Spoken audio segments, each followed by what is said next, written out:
All right, welcome back to the One Bar and Lupagus show. I am Lupagus with your practice news, notes, nuggets, and nuts from the August 24th practice, which wasn't just a practice, it was also a scrimmage. So before we hop into that, be sure to drop hashtag 4000 in the comments to be selected to win a Vikings jersey of your choice. It could be Thomas Tapay, it could be Leroy Horde, or it could even be Justin Jefferson. Whoever you want, courtesy of the One Bar and Lupagus show. All right, let's just talk about the big scrimmage today. They finally did this. They've been talking about it for a couple weeks, days, I don't know, but they finally had their scrimmage.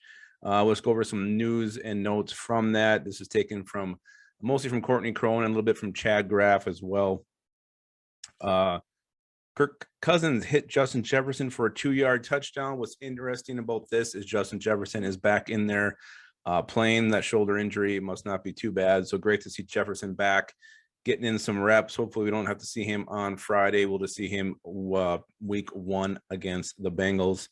Jake Browning hit Brandon Zylstra. Shane Zylstra for a 50-yard touchdown. Again, nice to see Browning bouncing back from a couple of rough preseason games. And Zylstra, I mean, he's got to get himself in the mix. You got Brandon Dillon dropping passes, Zach Davidson not looking great. So Zylstra, he's not out of this race just yet. So a couple more performances like this may make him a surprise his brother was. So maybe Shane will do the same thing as Brandon. Greg Joseph was 7 for 11 on field goals on the day. And I've already seen this on Vikings Twitter. Is it Eddie Pinheiro time? He was just released from the Colts. The dude hit every single kick he made in the preseason, so he was perfect. I don't know if it's time to cut bait on Greg Joseph and go for Eddie Pinheiro, but I'll let this thing ride out for the rest of the preseason. If he's still sitting there and you feel you got to make a move, then maybe you do it then at the end. The Vikings have done this before, change kickers the last day of cuts or the day after final cuts. So we'll see. I wouldn't bail on Greg Joseph just yet. Kellen Mond had a horseshit day today. 4 drives. On the first one, he had an interception. The second one, he fumbled, which was recovered by Armon Watts for a touchdown. Then the third one, he had a near sack and a pick. And the fourth one ended in a field goal. So Kellen Mond continues to struggle, which is weird because, last week we heard how great he was looking in practice. Has a really bad performance against the Colts, and looks like that is carrying over to the second practice of this week in the scrimmage here. He's a rookie. He doesn't go through ups and downs. Hopefully he learns from all his struggles and figures out what the heck is going wrong. But right now, Kellen Mond, I think the game's just a little bit too fast for him, and hopefully it'll start to slow down as he gets more mental reps and gets used to the system. So Kellen Mond, if he's our primary backup, that is going to be horrifying. My last roster projection, me and Wimbar did. I thought maybe they'll keep 2 quarterbacks, but my pendulum is starting to swing back the other way where I'm thinking maybe they'll keep 3. I don't know. We'll see. Or maybe they'll bring in somebody else. And I hope it's not freaking Sean Mannion because he rubbed. So maybe somebody else will emerge who will be a better option if Kirk Cousins were to go down. A couple other notes from the practice today. DJ Wanham got the start over Stephen Weatherly.